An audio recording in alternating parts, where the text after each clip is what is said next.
So you had this sort of bizarre scenario of this then 70-year-old retired washing machine repairer getting a phone call from an elite division of the Ministry of Defence at 9 o'clock in the morning, sort of an hour or so before we were to interview him about this weird UFO incident he was involved in at that time 32 years before.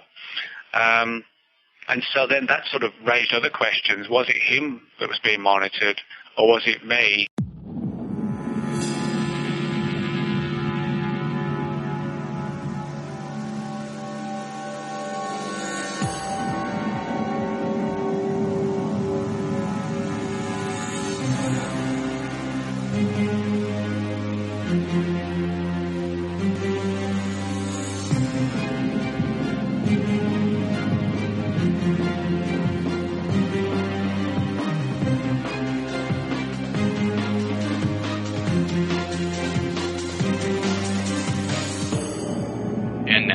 Ladies and gentlemen, Binnall of America Audio, with your host, Tim Binnall. Hello there, my friends. This is Tim Binnall of BinnallofAmerica.com with another edition of Binnall of America Audio.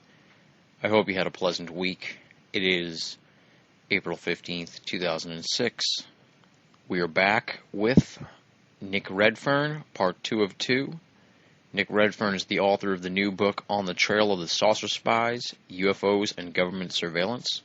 And it is an in-depth investigation of government monitoring of those in the UFO field, both in the United States and the UK. It's a fascinating book. You should definitely check it out.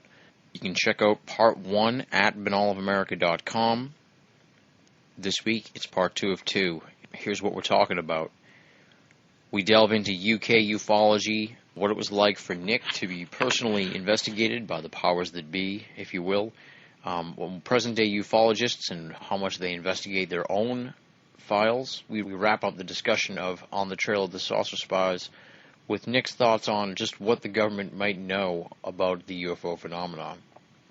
For the remainder of the interview, we talk about body snatchers in the desert. Nick's previous book that came out last year caused quite a furor in ufology, and we talk about that, the subsequent furor, Nick's motivations for writing the book, and any new information he's gotten since the book came out. So it's a veritable update on body snatchers in the desert. We also touch on briefly the Serpo story that's going around nowadays in ufology, and of course we wrap up the interview talking about what future projects we can expect from Nick.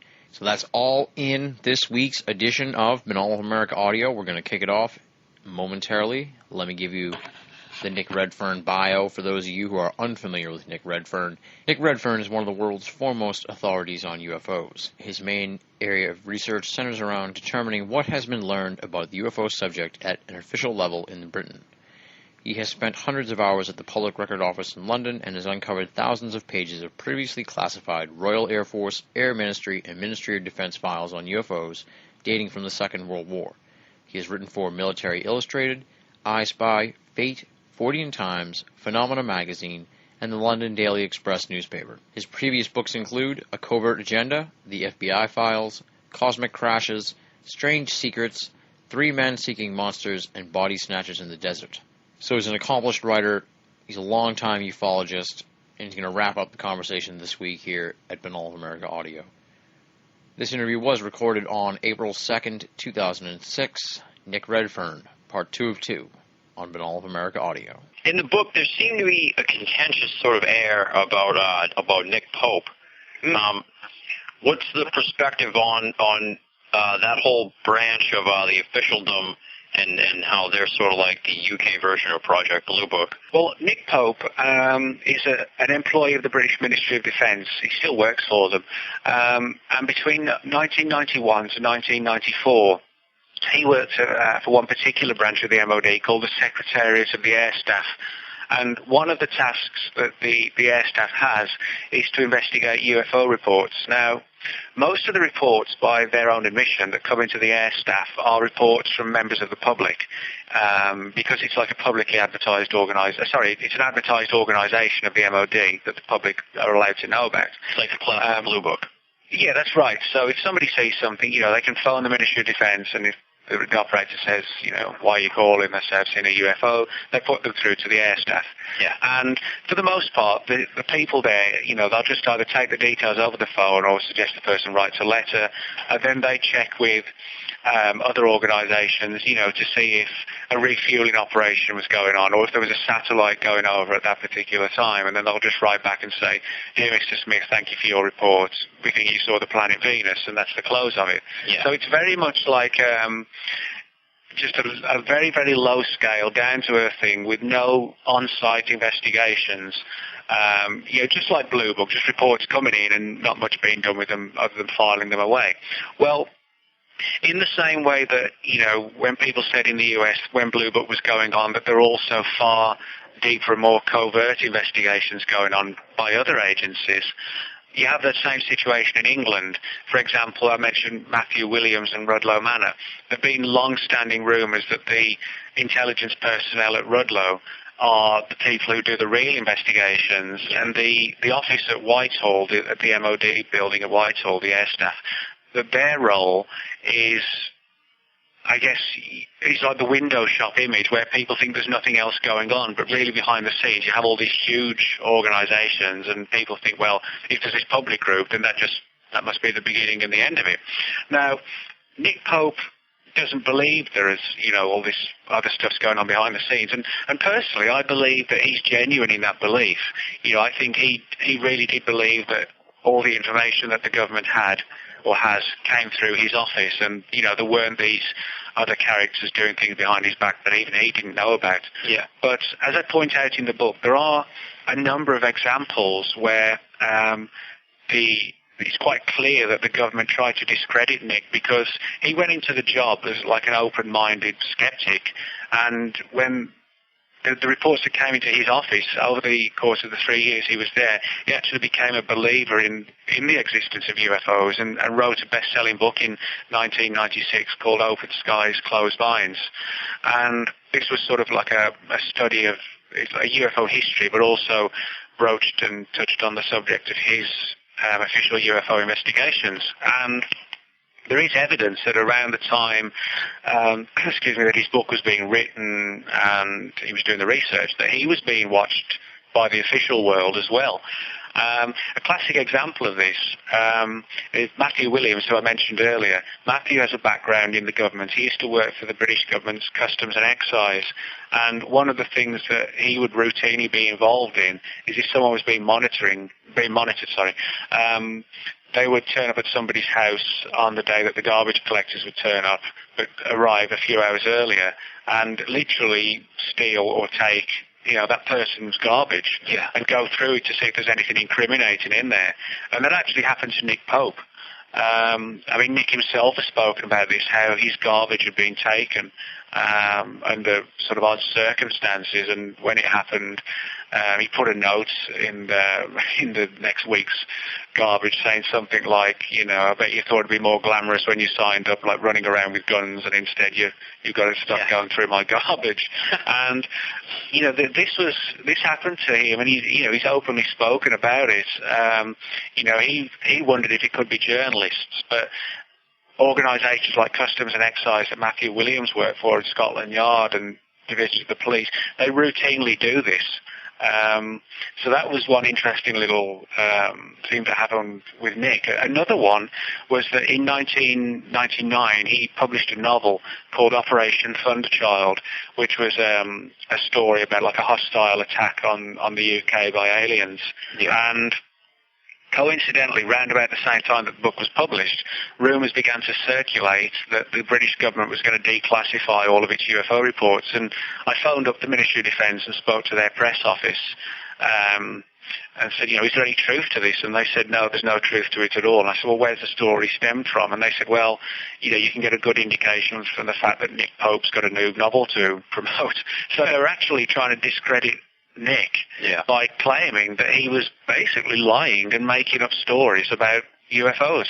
And this is something that the Sandman said, that because the MOD rightly knew that his book would cause waves and would get a huge amount of publicity, they tried to discredit him. And one way was to sort of, see if there was anything incriminating in his garbage, and another one was actually to openly tell journalists like me that the guy was making up fake stories to promote his books. Which, as I said in the book, isn't a nice tactic, but it does kind of dovetail and correlate quite nicely with what the Sandman told me about how the government did have these tactics in place to discredit Nick if they wanted to. And the fact that I said that Nick's spoken about this as well on the record, is a plus too. I mean, as I said, he comes to other conclusions. He doesn't sort of take it to that sort of sinister level that I do, but I think, that is a good indication that, if you're in the employ of the government and you start talking about UFOs in a positive way, that you can be watched just in the same way that, a member of the public can. Yeah, and he's sort of in a tough position, I think, because the UFO community in the UK sort of view him with an air of suspicion because he was with the government. How's that sort of how's he translate over to the researchers? Yeah. Well, I mean, I'll be honest. I mean, I like Nick. He's a nice guy, and he wrote the introduction to my first book, and he firmly believes that UFOs exist, that they're alien, and that they're coming here, and he thinks they're a defense threat. His problem he had with the Ministry of Defence was that he didn't think the MOD were treating the subject seriously enough. Now, he perceived that because his office wasn't. That doesn't mean, there wasn't another organisation, as I suspect, that does take it very, very seriously. Yeah. Most people within the UFO subject, get on fine with Nick. They consider him, he's a down-to-earth, quite friendly, chatty guy, and, he's got no airs and graces about him in that respect. He's quite happy to talk to anybody. I think the UFO community is largely split in terms of I've never really actually come across anyone who thinks he's part of some sinister group and that he's actively hiding the truth himself. I've never really come across anybody who thinks that. People either believe that there is just this little group and there's nothing else, or that if there is some sort of hidden group behind the scenes, that he didn't know about it. Yeah. Nobody actually really, I think, to the best of my knowledge, thinks that he's, the part of this huge conspiracy himself. So most people get on with him fine, and I think even though I don't agree with him on a lot of things, there's no doubt that when his book came out, that was one of the issues that prompted this big surge in interest in England in the subject. Because a lot of the media wrote numerous articles purely because he was a guy from the government saying aliens existed. Yeah. So, in that respect, we do have him to thank for that, even though, I don't agree with him on this issue that his little office was the only one doing things.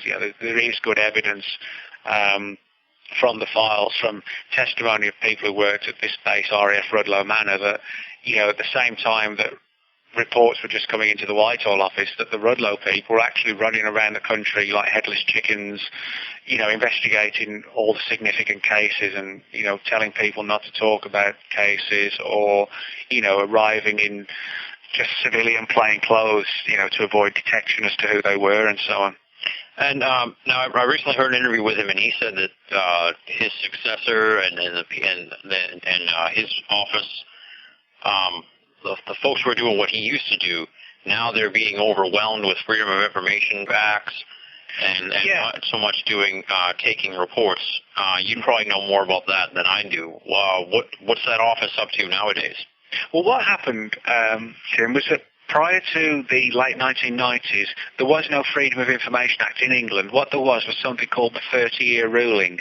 And what that meant was that only if government files were deemed declassifiable, that they could only be released after 30 years. So, if somebody reviewed the files from 1964 and said, well, half of them can be released, half of them got to be withheld, that half couldn't be declassified till 1994, or couldn't be made available to the public. Yeah. But in the 1990s, MPs, members of the British Parliament, and members of the public and protest groups began lobbying the government to say, hey, Canada and America and Australia have got Freedom of Information Acts. We need one as well.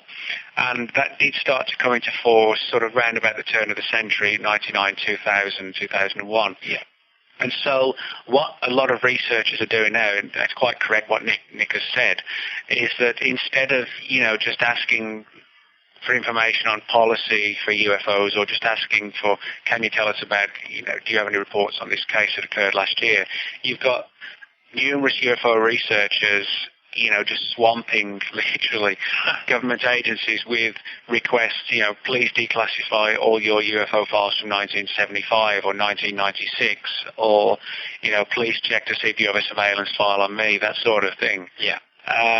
And, government agencies can complain about it, but, they're there, we're the taxpayers, we're paying to put them in their position, and, I think we have a right to know what goes on. I think in today's world, people think they shouldn't ask questions of government and so on. I think we should. I think, if something's being withheld from us, when it's something like this, we need to know. Yeah. And so it is quite true that, numerous organizations, not just the MOD office that Nick worked in, but countless agencies, British equivalents of the American agencies, are being swamped with freedom of information requests. And it is actually starting to open some doors. There are actually, I think it's 7 or 8 pieces of legislation that allow for continued withholding of documentation, like national security, defense of the realm, personal privacy. If it identifies the name of a government agent or something like that, then they'll withhold that sort of material. But, they are being, as to their credit, some of them are being as helpful as they can in releasing files. And one of the things I talk about in the book was something in England in 1973 and 74 that became known as the Phantom Helicopter. And these were reports that were surfacing throughout central England of, in some cases, just weird lights in the sky, but in other cases, black and unmarked helicopters, which is sort of like a staple part of the UFO history, were being seen and reported. And a couple of files were declassified in, I think, the late 1990s to Dave Clark, who I mentioned earlier. And purely down to coincidence, about 3 weeks ago, David got hold of the complete file, apart from 1 or 2 pages which had been withheld, and sent it to me. And it actually arrived yesterday. And this is like the complete surveillance and investigative file undertaken by Special Branch of these weird helicopters that were being seen. And one of the theories that was being looked at was the possibility of it being terrorist-type groups. However, if you look into the bigger UFO scene, and particularly in the States, black helicopters are sort of like a classic angle of the UFO mystery. Sometimes where UFOs are being seen, you have these black unmarked helicopters, and one of the theories is that they are linked to some sort of clandestine military group that is monitoring UFO activity, and they dispatch these helicopters, as like a quick response unit to either catch the UFOs in the act or, see what's going on. So, some of the files are now beginning to surface. And now, another thing I wanted to talk to you about was, you mentioned Matthew Williams a lot. At the end of the book, you talk about how he got wrapped up in some kind of bogus crop circle story. Yeah. Can you elaborate on that? Because that was really, that was strange, and I wanted to know more about it. Yeah, where Matthew lives is in the county of Wiltshire, and the little town he lives in is called Devizes, and it's one of these classic English towns that hasn't changed for like 300 years, apart from the introduction of telephone poles and TV aerials. It looks like, something out of some old Jane Austen novel. And Matthew has always had a big interest in crop circles, and, he's quite convinced that, there's an unknown force at work with regard to crop circles. But what happened was that, there's no doubt that there is also like a man-made hoaxer element to some of the circles at least. And somebody was saying that, it's impossible, people just cannot make these things. So what Matthew did was purely and only as like a scientific experiment. He went out to see if he could replicate one of these things, and he made the mistake, if you consider a mistake, of announcing that he was going to do it. And so what he did, he went out and made this formation and said, there is an argument for saying that some of these things are man-made because I just made one. What was odd was that actually Matthew did this on several occasions, and even he experienced weird phenomena in the ones that he made, like balls of light hovering over him and things like this, as if something was monitoring or watching even the human circle makers, and perhaps even interacting with them in some ways. What Matthew actually came to believe, he actually came to the conclusion that people themselves were being manipulated as well to make these things by some higher force, which, is an interesting and strange theory, but that's the conclusion he came to. But what happened was that he reported or said he was going to make this thing and did make it, and because technically, I guess, if a person makes a crop circle in a farmer's field, that can be considered as criminal damage. Even though what a lot of people don't know is that when a crop circle's made, the crops invariably aren't broken, they're just laid down flat. And the farmer, when he reaps the corn, can reap all that corn. It's not destroyed, it's not dead, it's just laid flat. Yeah. So it doesn't actually affect, the farmer's monetary value of the corn every year. But what Matthew did, he made this formation and said he'd designed it on his computer. And of course, because he broadcast it, he got back, or somebody told the local police, who turned up on his doorstep and said, Matthew Williams, I'm Detective Sergeant whatever, and I'm arresting you for causing criminal damage to a field in Wiltshire. And Matthew, to date, is the only person ever arrested, convicted, and he got something like $100 fine. That was it, and a slap on the wrist. Yeah. For just laying down the corn in this field. But what was more interesting was that after he was arrested, the police's computer crime unit, who were the same people who'd arrested Matthew Bevan for computer hacking years earlier, arrested Matthew Williams, or didn't arrest him, but they confiscated his computer. And when Matthew said, why you confiscating my computer, they said, well, we want to see if there are any other crop circle designs on your computer, and if there are, and we can tie them with some of the designs that have been found in the fields, we're going to prosecute you for making those circles as well. Yeah. Just to teach him a lesson. But what the Sandman told me, and what actually makes more sense, was that, it wasn't just the local police officer in this little town that confiscated his computer. It was the computer crime unit deeply involved in Matthew Bevan and UFO investigations years before. And what the Sandman said was that this really, the only reason Matthew was arrested and charged and his computer confiscated was so computer crimes people and British intelligence could get hold of his computer and his hard drive and try and determine if he really was working with subversive groups. And having him arrested on the crop circle thing was really like a trumped-up charge to allow them access to his computer. And it is a verifiable fact that Matthew's computer was confiscated for a full 3 months.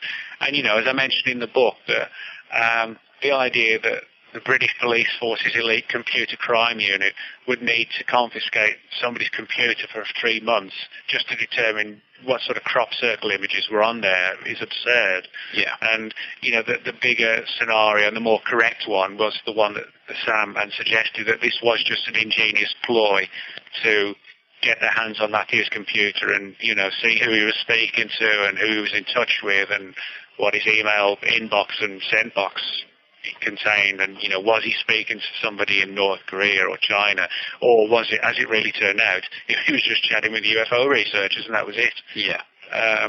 But it does show you some of the ingenious ways that are at work and that can be followed, and the tactics employed in watching people and surveying them, if you like. And now in the book you cover some of the other fringe elements of ufology that have drawn the attention of the military, like the animal mutilations and the crop circles.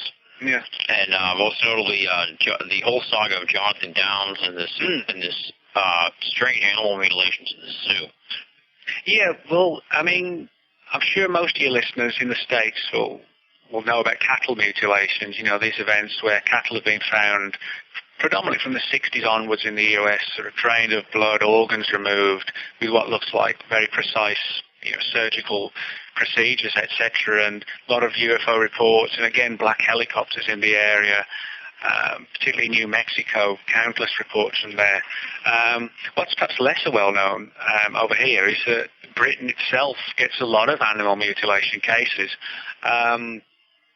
particularly again in the southwest part of the country where you had these UFO reports going back to 1913. And Jonathan Downs, John's a good friend of mine who I've known for years, and he runs, his main interest is cryptozoology, things like Bigfoot and lake monsters, that sort of thing.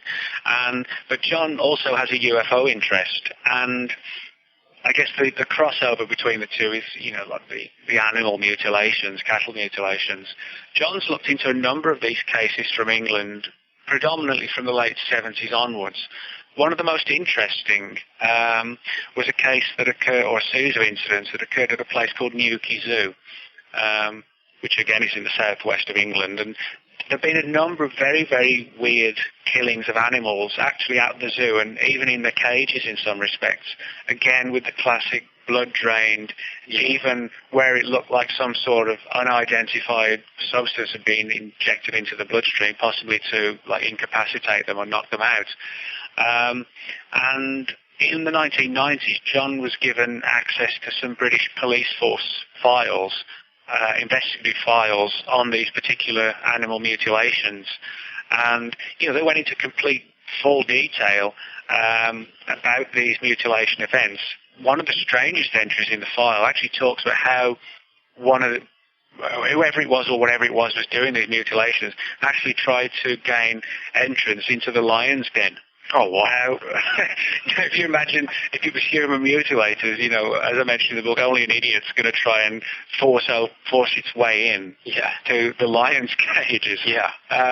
But actually something did actually try to prise open or the bars and get 2 or 3 in the morning, under cover of darkness and get into the lion cages, which would suggest if someone was or something was doing that, they had infinite protection, to allow them to do that. Yeah. But he was given these files, which, are classic mutilation type events, with the police carrying out an in-depth investigation, doing autopsies, finding blood was removed, organs removed with surgical precision. And Special Branch launched an investigation, a surveillance investigation of John as well. And looking into this story, the fear that Special Branch had, or the concern, was that somebody had leaked this information to John as kind of like a dangling carrot, and then they would say, well, we've got more information and more files, and if you do a few little jobs for us, we'll give you more material. Yeah. And, the fear was, well, that some of these little jobs that they want him to do would be perhaps, go and take photographs of this military base, and, somebody will be along to collect them. And then if John was questioned, he'd turn around and say, well, I'm a UFO researcher, that's why I'm taking pictures or whatever. But the fear was, there was some other underhanded reason. And, there actually wasn't. This was another of these cases where there was actually nothing justifiable to it. It was just the case that, John had been given these files just by a contact that had access to them, but the government was swirling around in its head all these other scenarios. But I mean, regardless of that, it is undeniable that the police force do have these files on record of classic animal mutilations. And I mean, as a parallel, I mentioned in the book about how I got from the FBI hundreds of pages of officially declassified files in the US of animal mutilations. And one of the more interesting things with regard to that was how the FBI went out to a conference in Albuquerque in 1979, which was initiated in response to a massive wave of mutilation in that area, where the farmers and the ranchers, were losing huge amounts of cattle to these mutilators. And again, as I mentioned in the book, there's a whole piece on the way in which the FBI went out to this conference and sat in the audience and, reported on who was saying what. And there were a lot of UFO researchers giving little lectures, 15, 20-minute lectures, and then somebody else would come on stage with their theories. And the FBI recorded all this in their documents. So, it isn't just UFOs per se that are being watched. It's actually, as you say, offshoots like crop circles and animal mutilations where there's a tangential tie-in or a direct tie-in.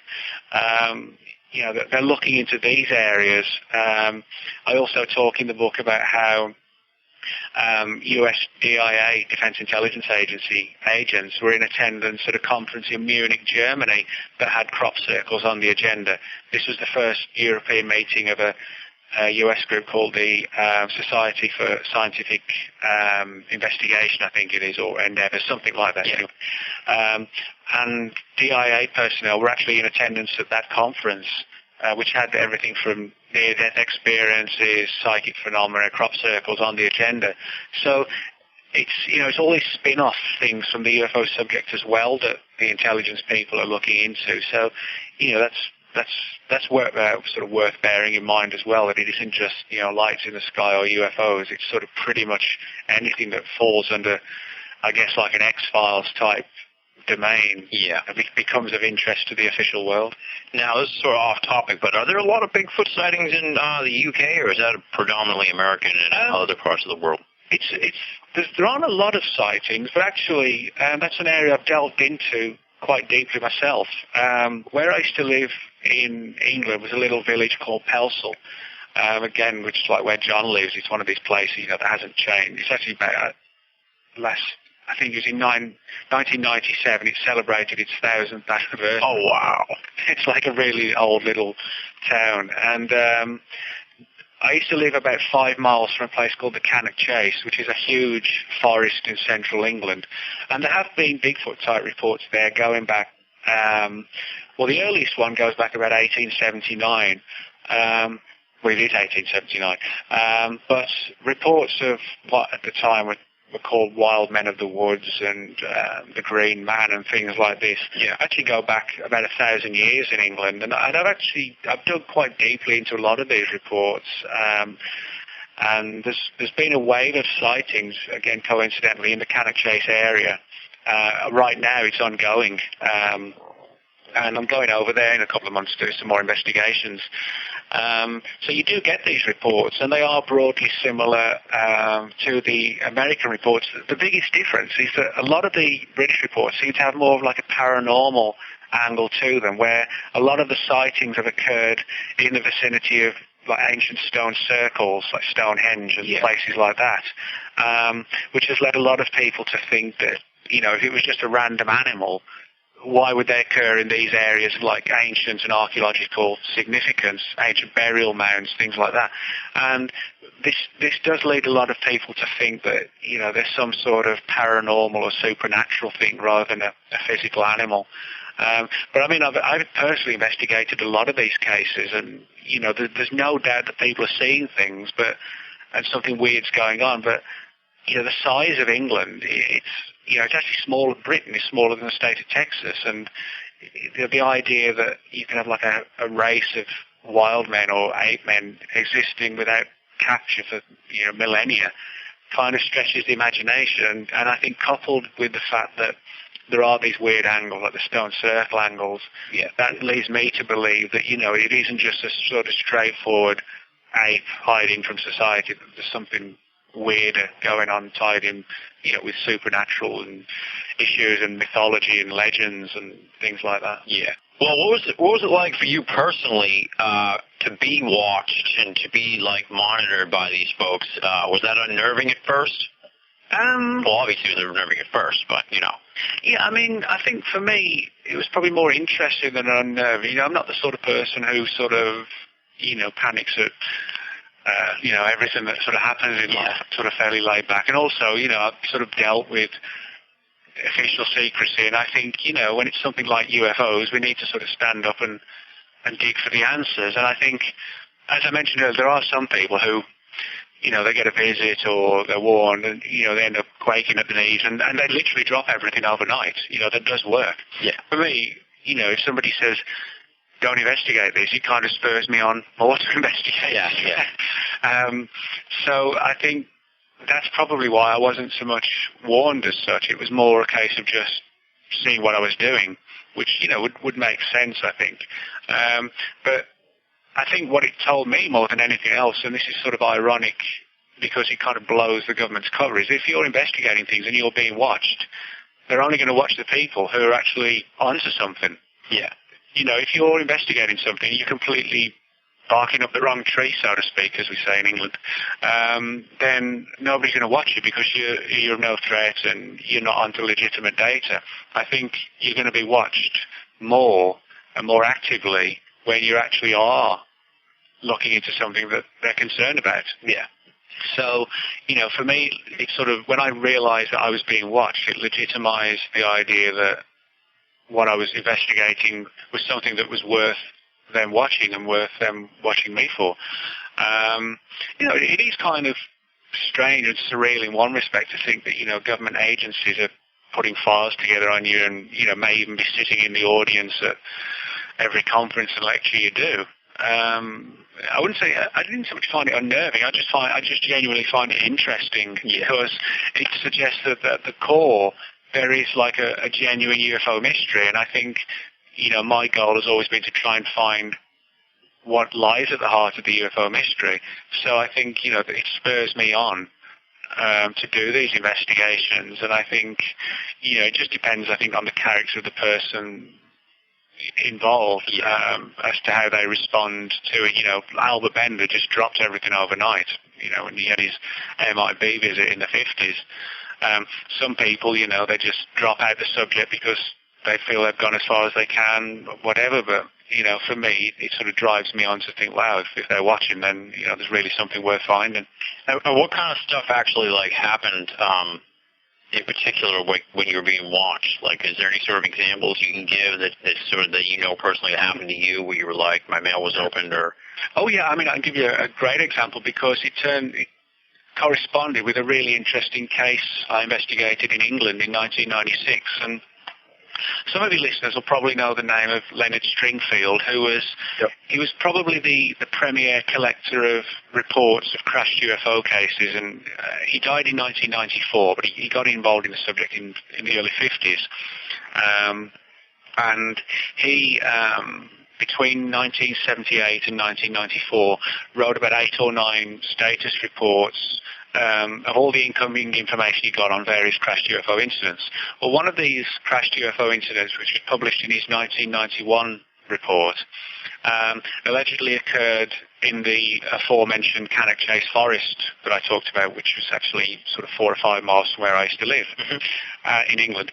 And the story as it was related to Stringfield came from a guy in the US Navy whose job it was to monitor Soviet communication systems.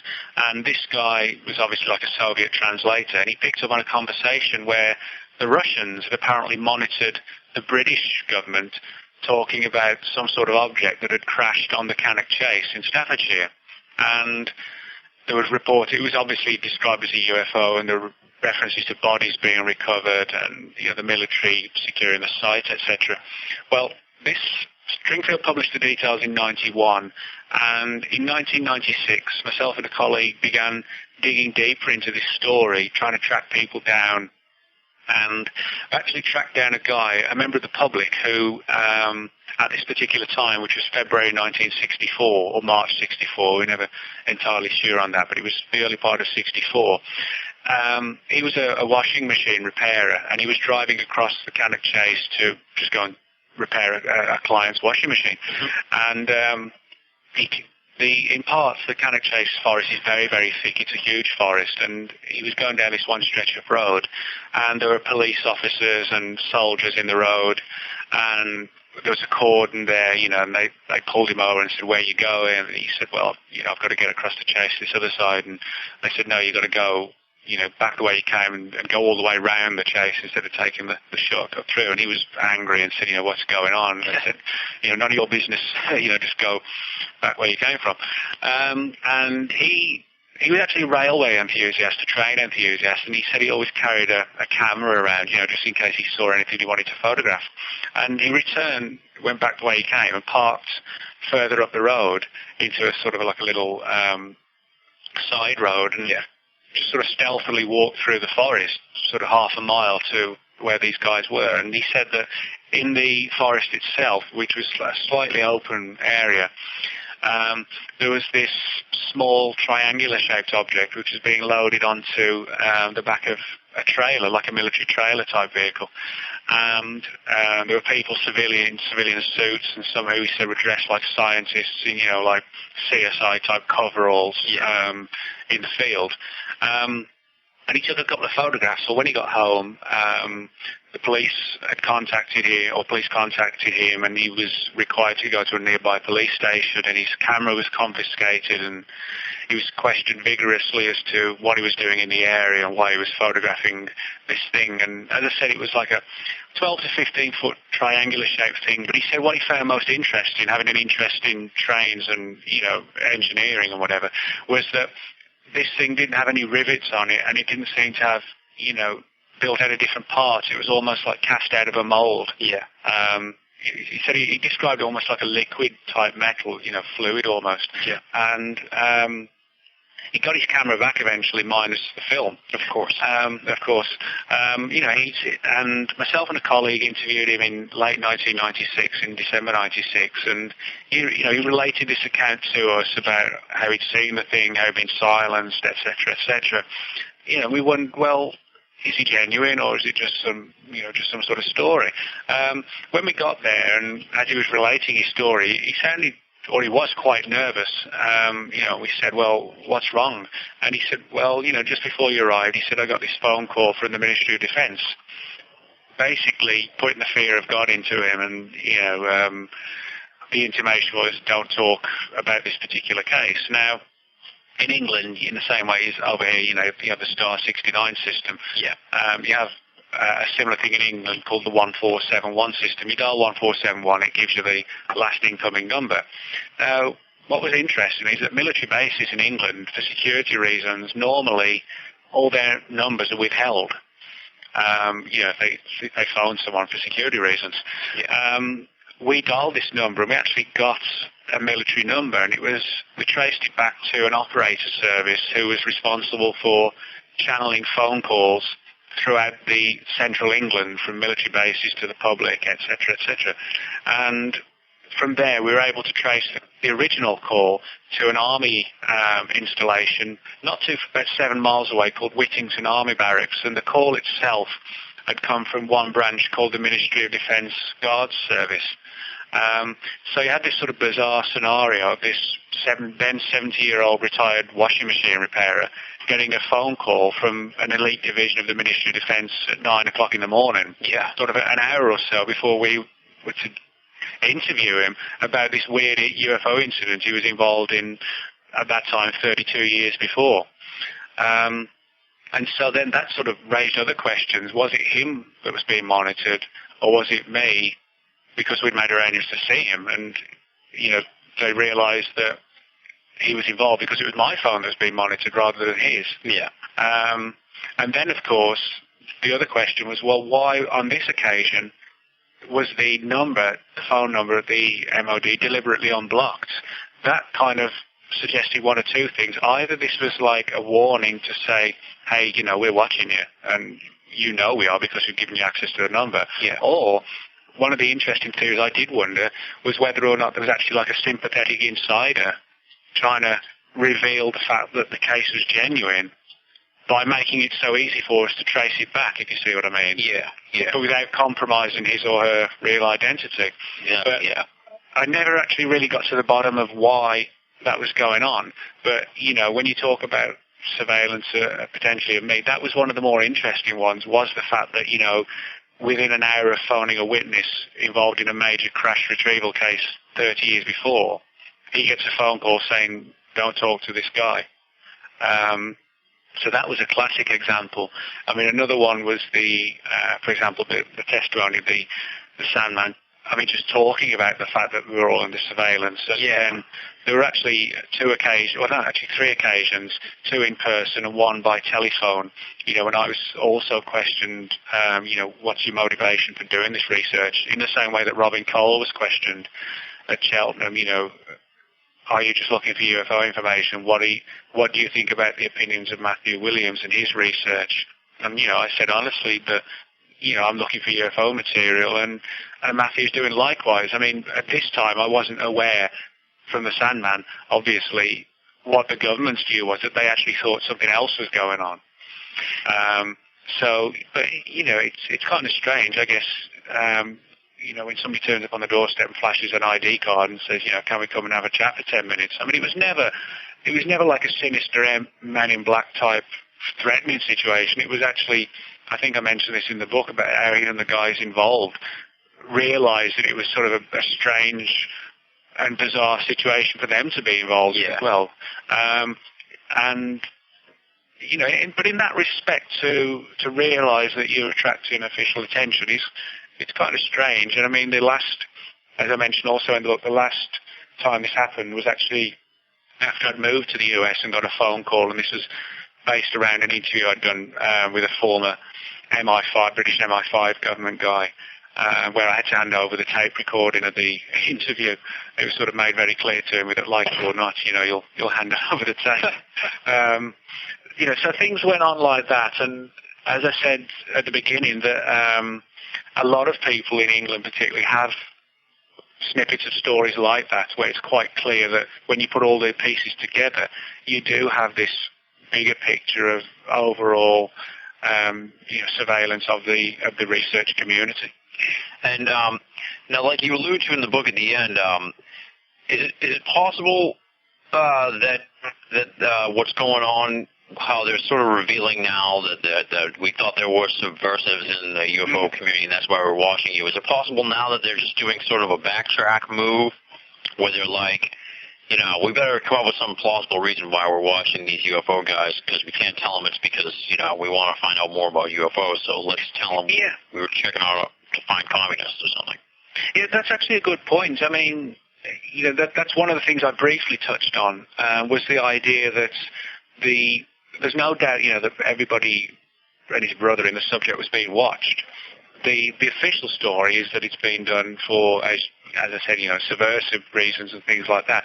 But, it's not impossible. I wouldn't fall down in a dead faint if it was proven that in itself was a cover, and that it really was purely just for the UFO angle, and that this was like an ingenious ploy. In the event that somebody uncovered details of it, it's like, let's just tell them we think they're communists or something like that. That would be a very good cover story, and it's something that when you're dealing with whistleblowers and government people and you're interviewing them, you always have to be aware that they're only going to tell you what they want you to know. Yeah. And it is entirely possible that could have been, some sort of ploy to kind of downplay their involvement or their reasoning for being involved away from the UFO angle and towards something else. My own personal belief is probably that the Sandman and several other people overplayed the communist angle and underplayed the UFO angle, and I think in reality it's probably both avenues were explored. And the reason I say that is because if it was purely the political angle, you wouldn't have, for example, the surveillance of alien abductees, people who said they've been taken on board ships by aliens and probed and so on. There's no political motivation there. And yet, I've got a whole chapter in the book on the way in which alien abductees were watched. So that's quite clearly being done purely for the UFO angle. Yeah. So that actually is a good pointer towards the idea that this is being done, in part at least, purely for the UFO side of things. And that's actually one of the areas that Greg Bishop, a friend of mine, turns up in. Greg was corresponding with a well-known alien abductee and author named Dr. Carla Turner.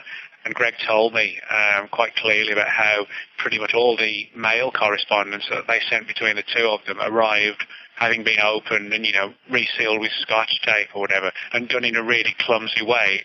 So the two recipients would know that somebody had opened it before it had arrived. Yeah. And that suggests that somewhere along the line, the post office was somehow involved. I looked into this, and there are regulations where, in like a national security issue, government agencies have the right, to walk into a post office and say, please check the mail from this address, and if you have anything outgoing or incoming, you're to provide it to us, you're not to send it. There actually are quite usable and regular ways in which that specific piece of legislation is used in England and the States. But again, to do it in such a clumsy way as to just tear the envelopes open and just reseal them, that is done as like a psychological thing, I think, to spook the person out. Yeah. And like you said, how there could be two different groups sort of working. There's always a chance that one group may have been looking for the subversives and the communists, while some of them may get filtered up the ladder to the UFO control group type situation. Yeah, a good example of the specific UFO angle of all this with respect to abductions is how I talk about in the book. A lot of people who talk about having been abducted are very often young women, sort of late teens, 20s, 30s. And there's several cases I relate in the book, a number of which are taken from official documents where women had either reported seeing these balls of light outside the windows late at night, or in one case, when a woman was driving home late at night in England in 1966, and this thing had sort of beamed some sort of light down to her car, and it affected the headlights and did some damage to the paintwork, and it gave her a feeling of nausea, and she actually felt very, very ill.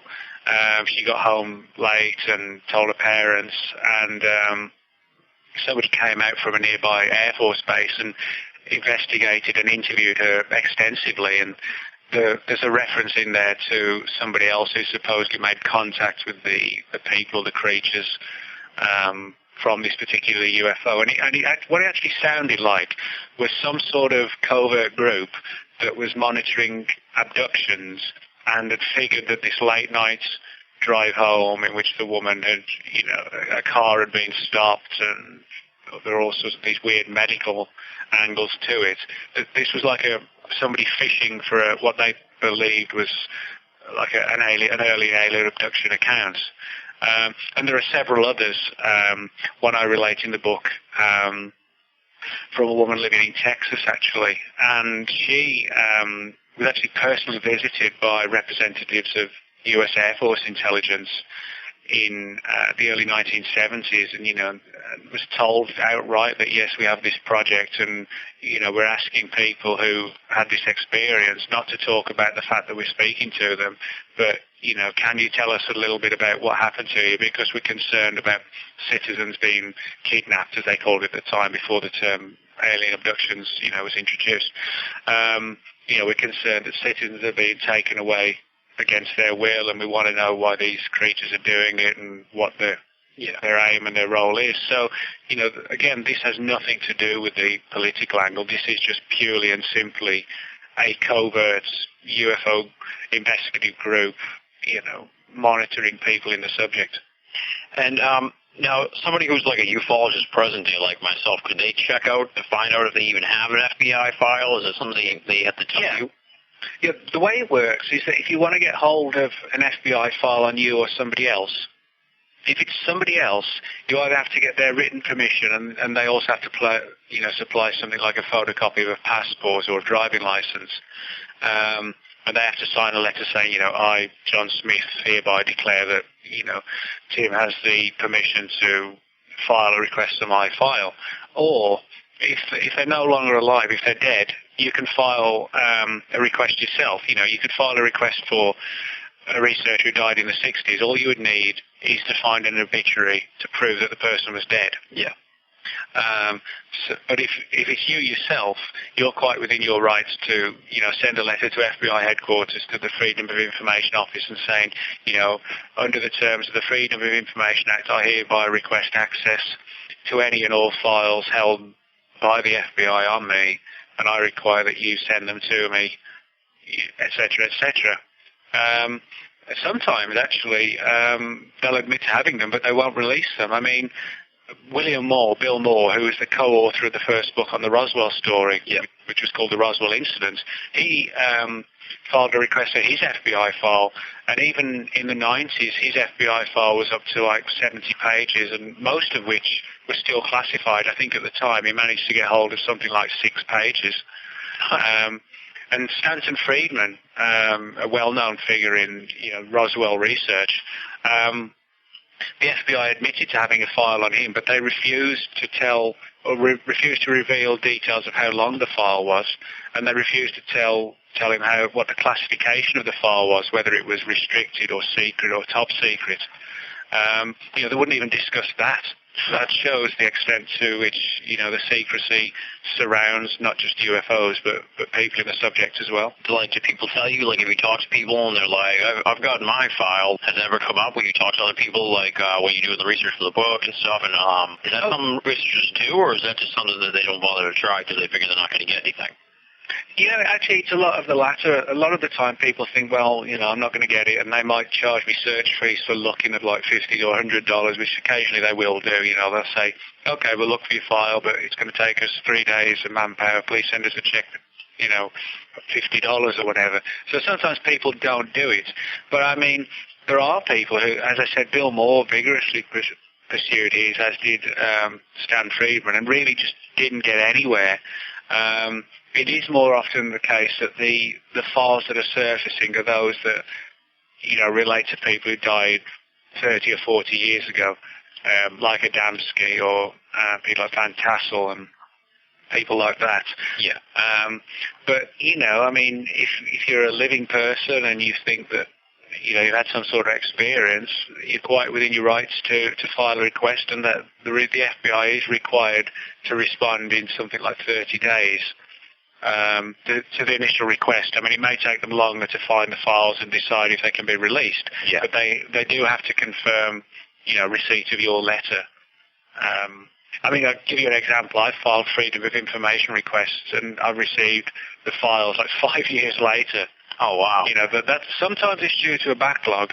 Sometimes it's just more that they take their time in determining can all the information be released, or then they have to check, if it mentions the name of an FBI agent who was working for the Los Angeles office of the FBI in the 1950s, they have to track down and see if he's still alive, and if he's still alive, or his name's got to be taken carefully excised from every single page of the documents. Yeah. And they have to do all that. Kind of like that thing, the big controversy that broke, with the naming of the CIA personnel a year or so ago. Yeah. It's like that. But very often you do get this sort of situation where people do file requests, but other times they just think, what's the point? So. Yeah.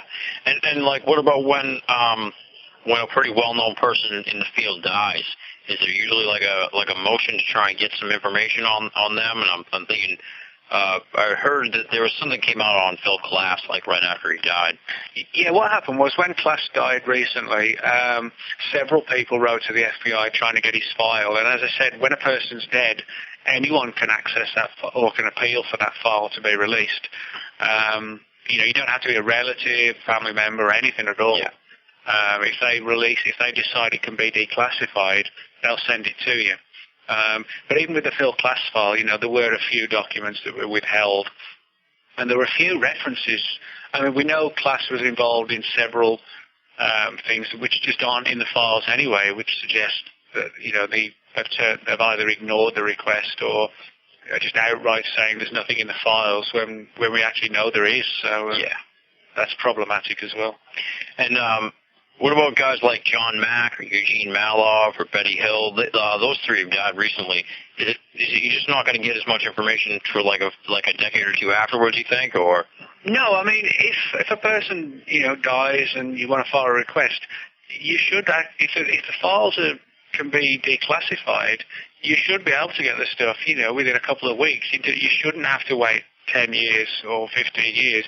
It's just that I think.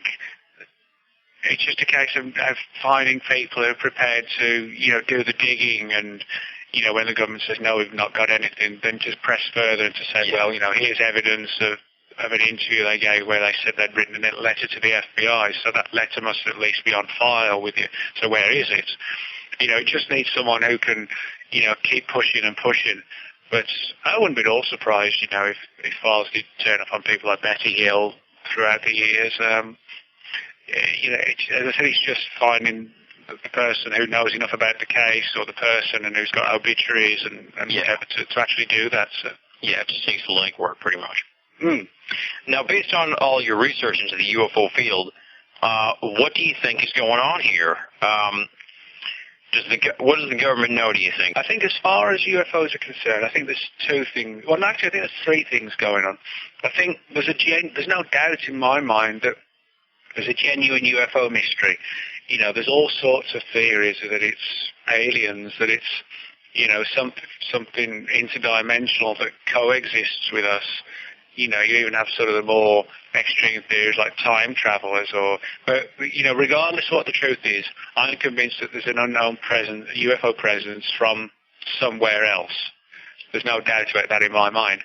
I think some UFOs are, for example, classified military aircraft that we don't know about. And I think the government, uses the UFO mythology because it acts as a good cover if somebody flies, a next generation stealth aircraft, if somebody inadvertently sees it, they start spreading tales about little green men and it gets forgotten about, or it gets derided and laughed at, unfortunately. Yeah. So that's the two issues. As far as what the UFOs are, I think you have the genuinely unexplained ones, and you have unacknowledged advanced technology that we're flying as well.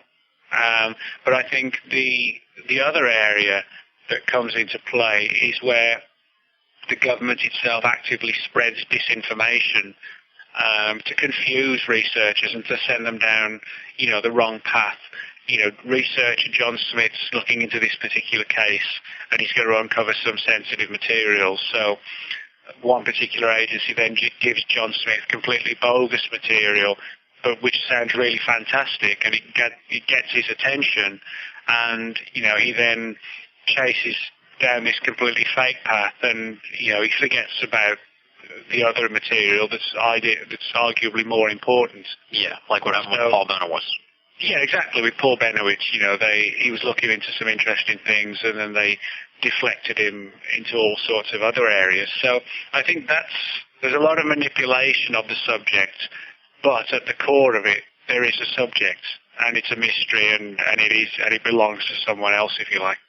And do you think that somewhere deep in the high levels of government that there is a core group that knows what's going on? Or do you think they're as clueless as we are, and sort of maybe whatever they knew 50, 60 years ago is starting to get lost to the generations?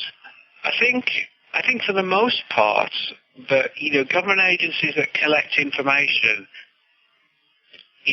often they report to higher departments, and the ones actually collecting the information, like in a special branch of the FBI, they may actually not know why it is that they're being asked to collect this information. It's like you say, Agent Smith, go out and sit in the audience, report back on what this person says, and file a complete report, and thank you very much. Then that goes up the chain of command. When people talk about the government knowing this or the government hiding that, the government is like a catch-all term for numerous agencies. And I think, I don't believe for the most part, like the Senate or, the departments like that, or the FBI, your average FBI agent probably doesn't know any more, probably less than we know. Yeah. But I think what happens is that this material is collated and collected and put together, and it does go to some sort of black box organization. Now, some people have said it's this so-called Majestic 12 group, like an ultra high-level organization that gets its funding through black projects where, the funding doesn't turn up on the congressional record or whatever. Kind of like an Iran-Contra group. Yeah. Where it's untraceable, the funding's untraceable, and the membership's sort of unofficial. Yeah. Personally, I think something like, whether it's an MJ12 type group or what it is, I think something like that exists, and it's to that organization that the information goes, and it's those people who know the truth. Now, it may not be a huge organization. It may be 50 or 100 people who are like the cleared elite to know what's going on, and everybody else, just even in the military and the intelligence world, just has fragments based on what they're ordered to do. Yeah.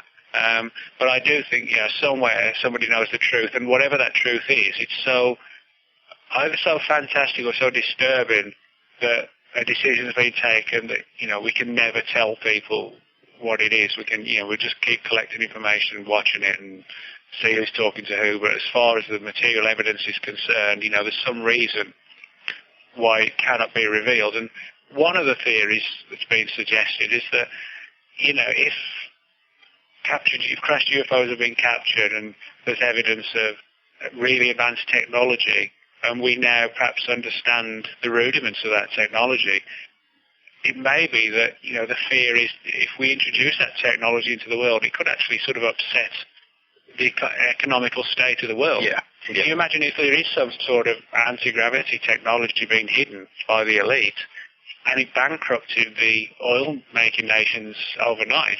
Well, imagine the Middle East is a volatile place at the best of times.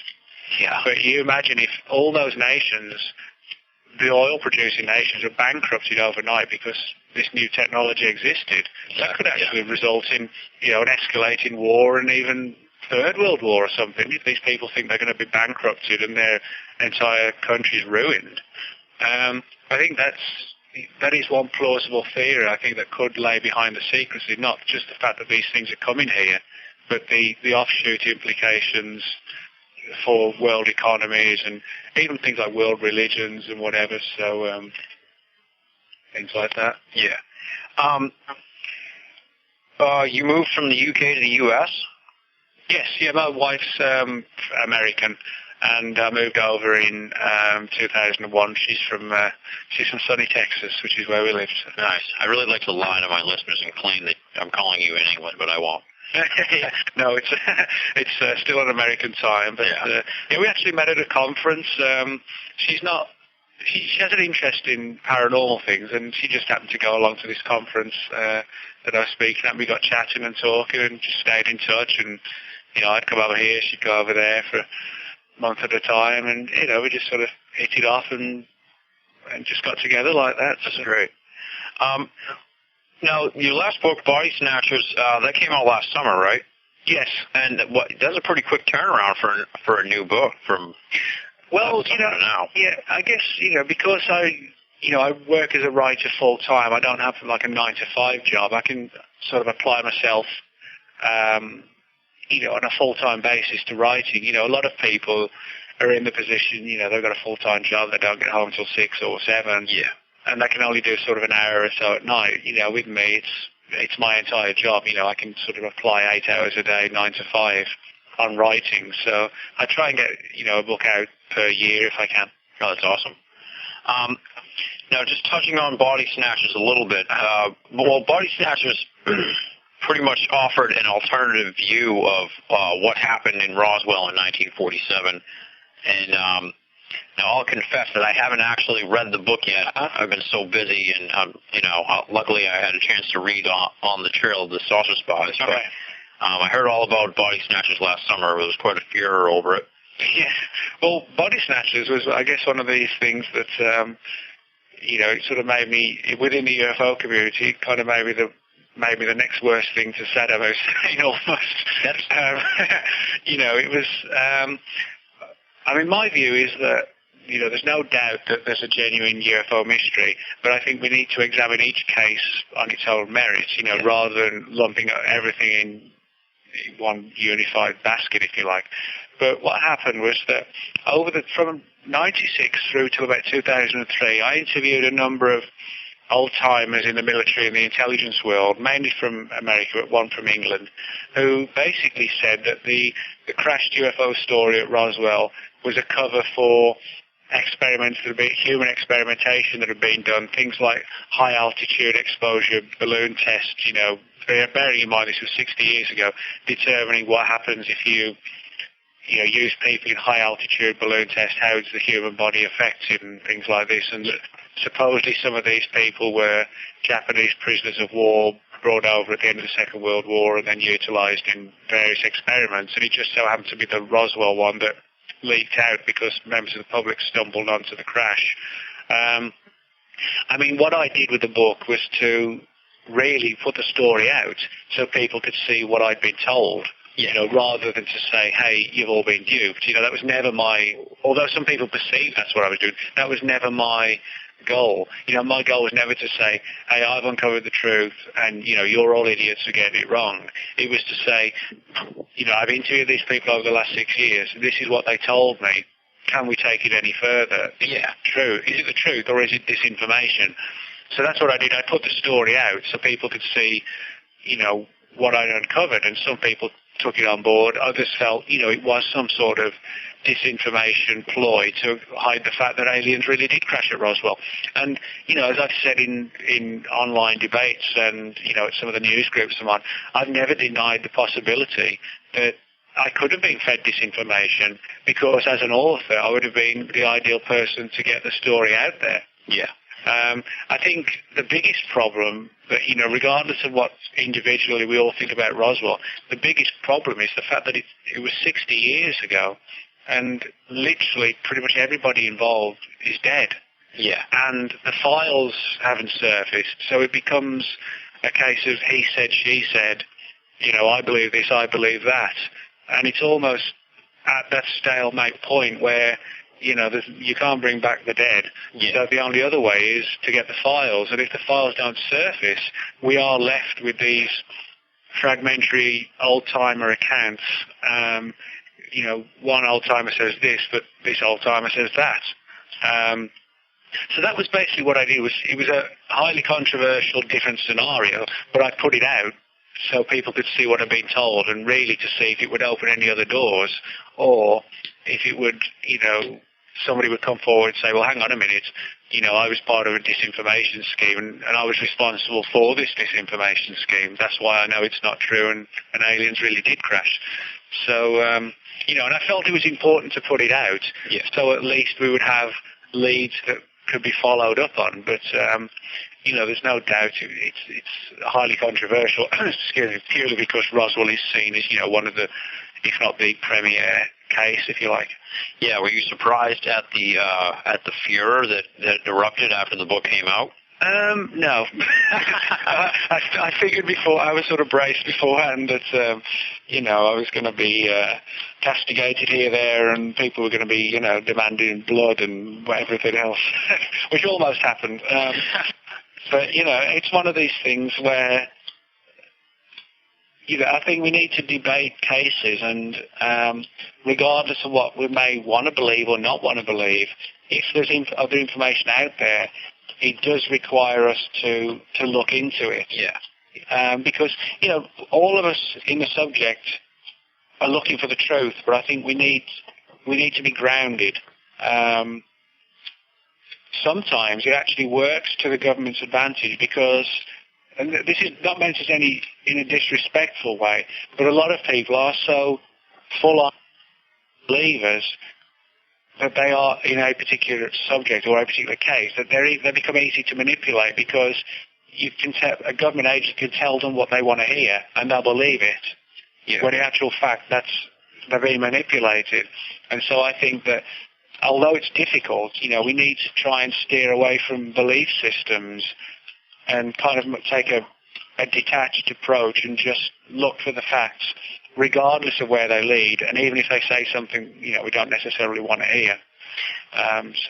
Now, it's been almost 9 months or so since Body Snatchers came out. Have any new leads opened up with that, or any sort of new information come out since the book came out? Yeah, I mean, there's been probably actually around about 20 people, either a few old-timers or for the most part family members who said, you know, my grandfather told me this and that, who suggested that supports that scenario.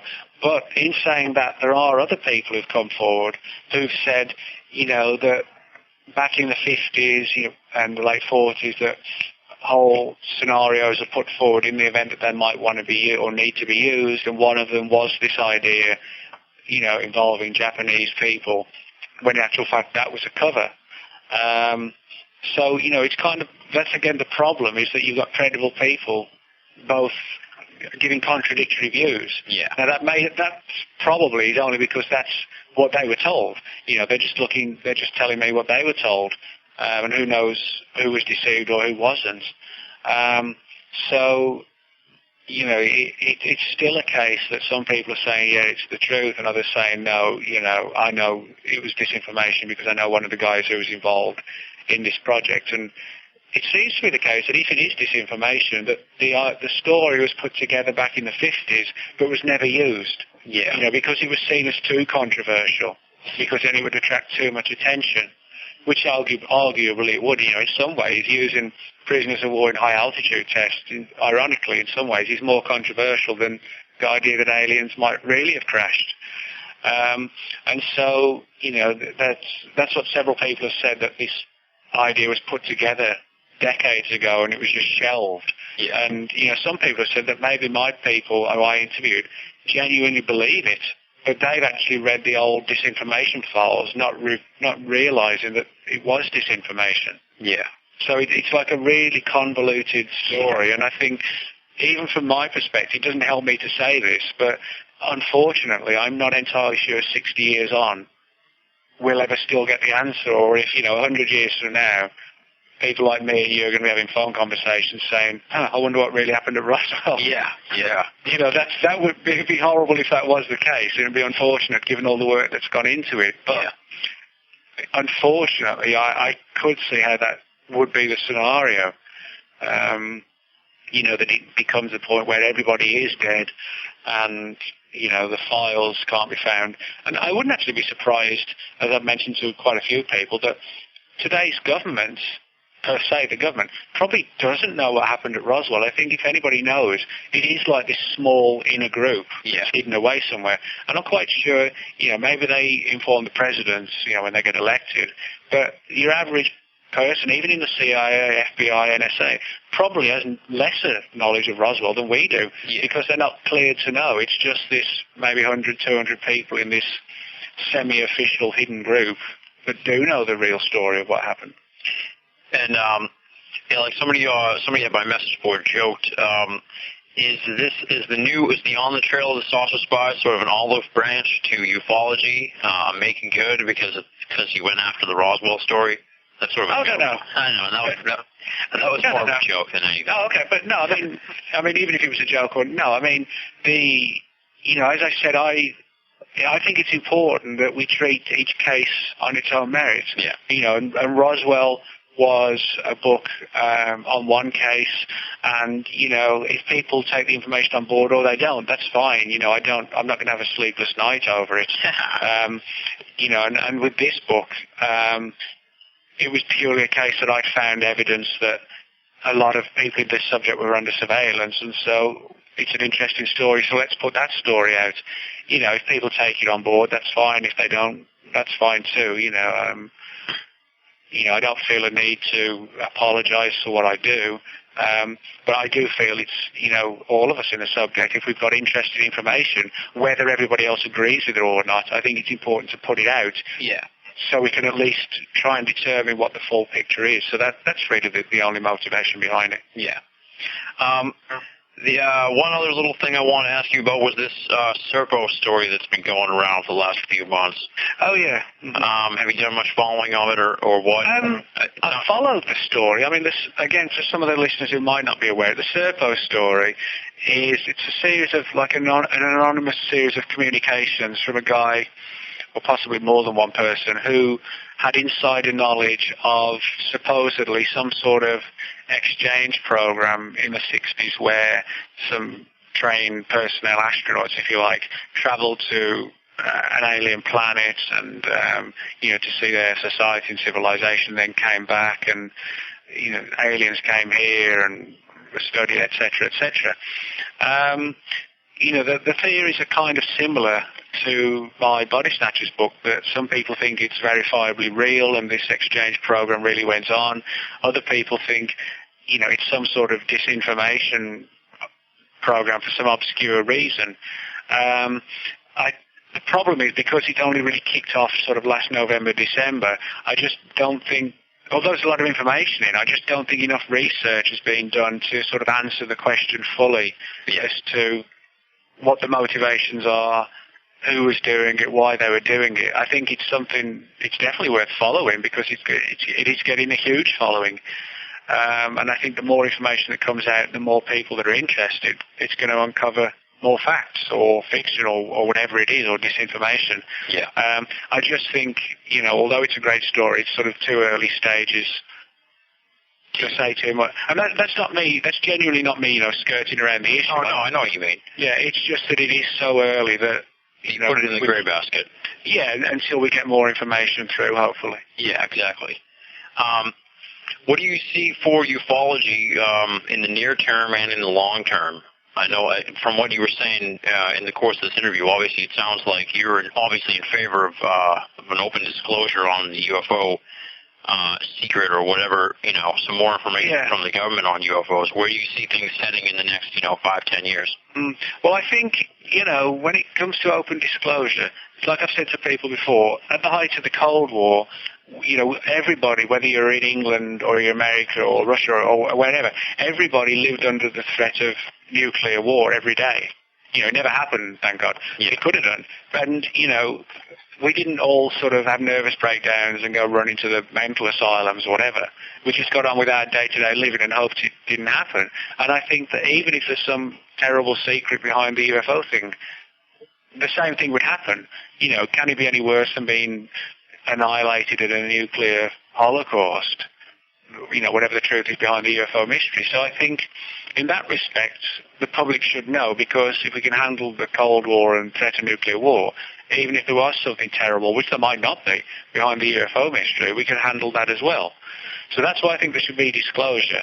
As far as what the UFO research community should be doing, I think, it's always valuable to log things like lights in the sky reports, or how many reports of this type of UFO have been seen, or how many sightings occurred over in New York last year. Yeah. But I think the answers, if anybody's got the answers, I think it's going to be the government or government agencies. They're the ones with radar, with planes, with the capabilities to investigate these things.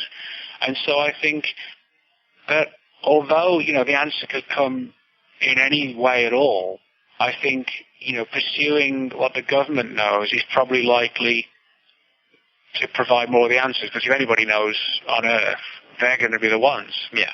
And I think one of the other areas is like UFO crash retrieval stories like Roswell. If anyone out there listening, and this has been rumoured on occasion, has, fragments of the materials, somebody's grandfather was at the crash site and stuck a little piece in his pocket or whatever, instead of handing it in.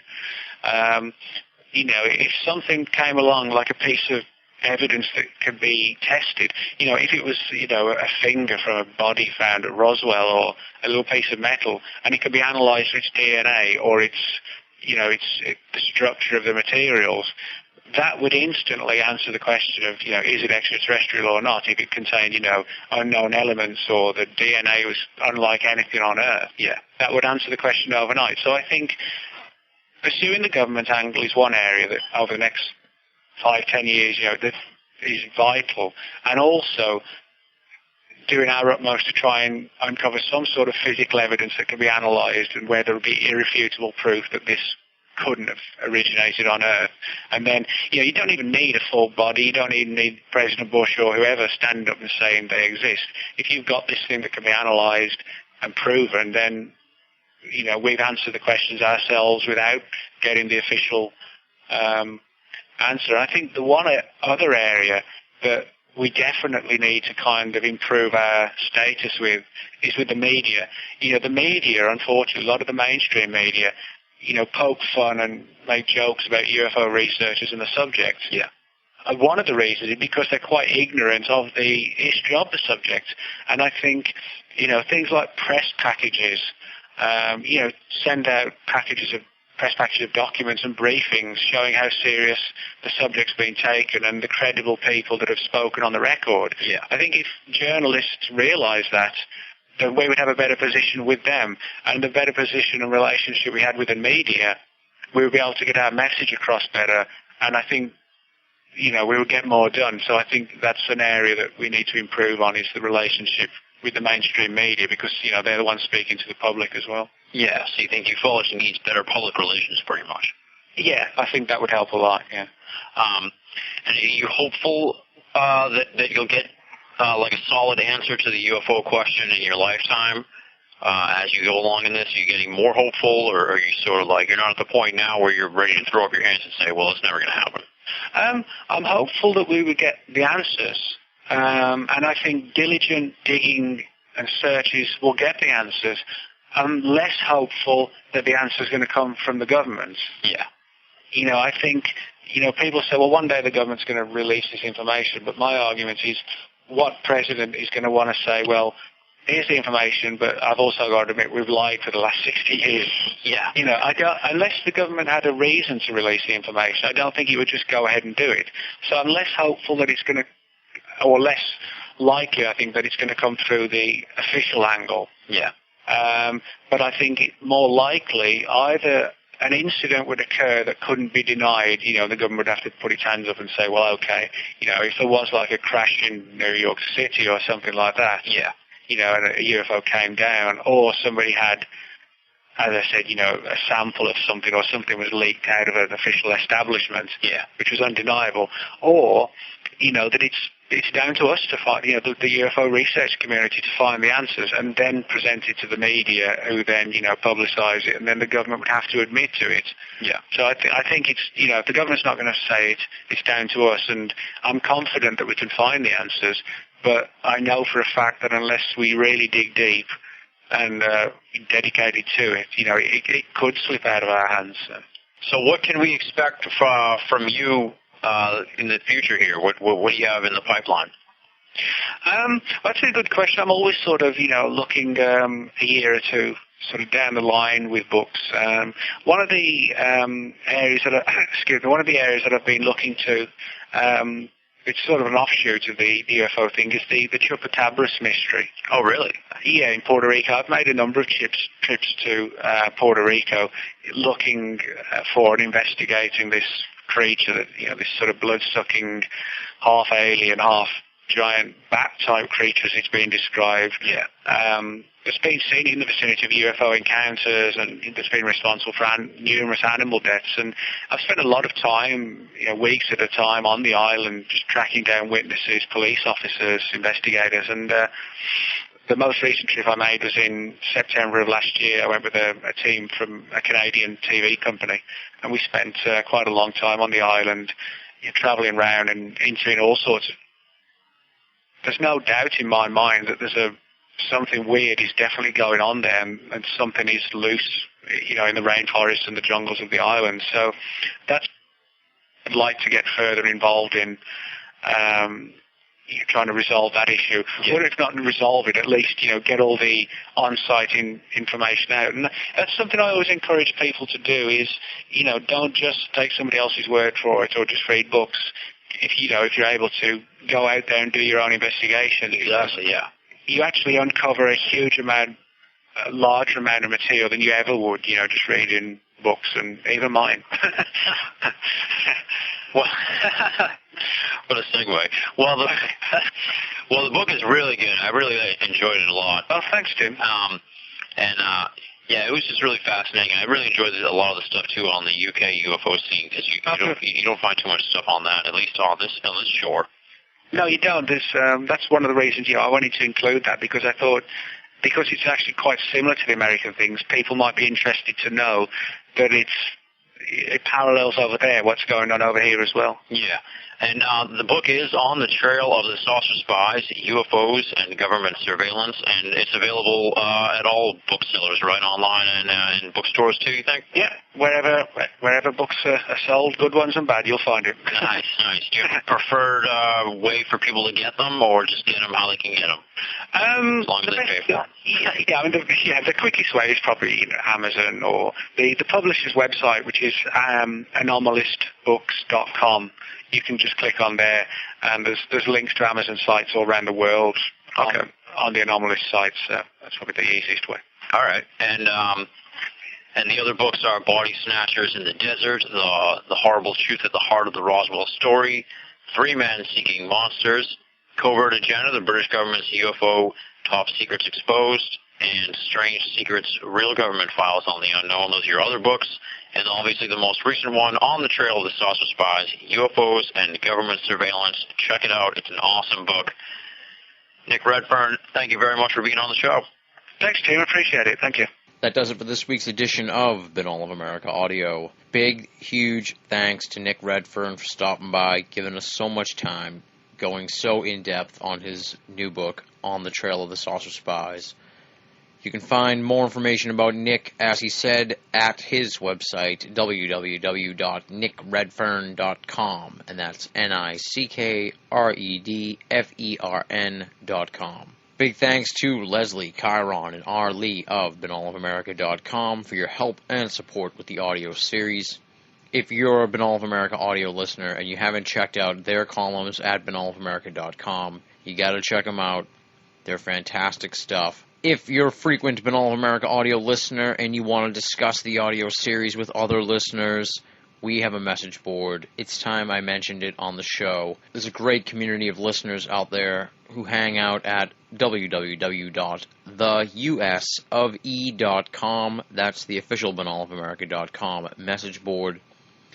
Once again, that's www.theusofE.com.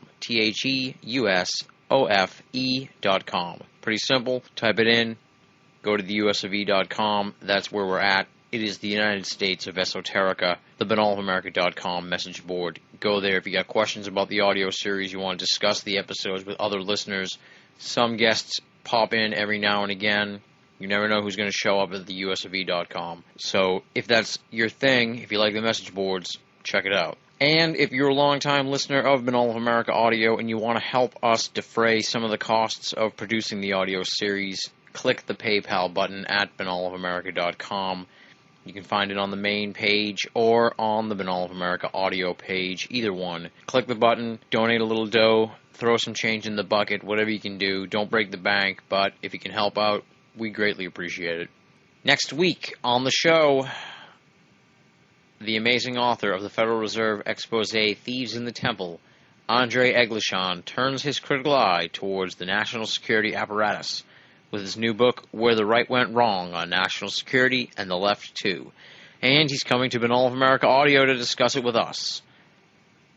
I read the book last week. Andre wrote the book. We sat down and talked about it last night. I taped the interview. It's going to be at binnallofamerica.com next week. In the interview, we're going to be talking about Operation Ajax in Iran and how it probably caused the Iranian angst with America, the NSC, NSA, and how it is used to circumvent Congress and their war powers, Iran-Contra, the war on terror, diplomatic exceptionalism, the mark of the beast, where things may be headed for the future, and tons more. It's a must-hear edition of Binnall of America Audio with a true visionary of the big picture, Andre Eglishon. It's going to be next week at binnallofamerica.com, 4/22/6. That's the date. Be there or be square at binnallofamerica.com. Ladies and gentlemen, I got nothing left to say. Enjoy the weekend. Have a great holiday if you celebrate it. You'll be hearing from me next week. This is Tim Binnall, signing off.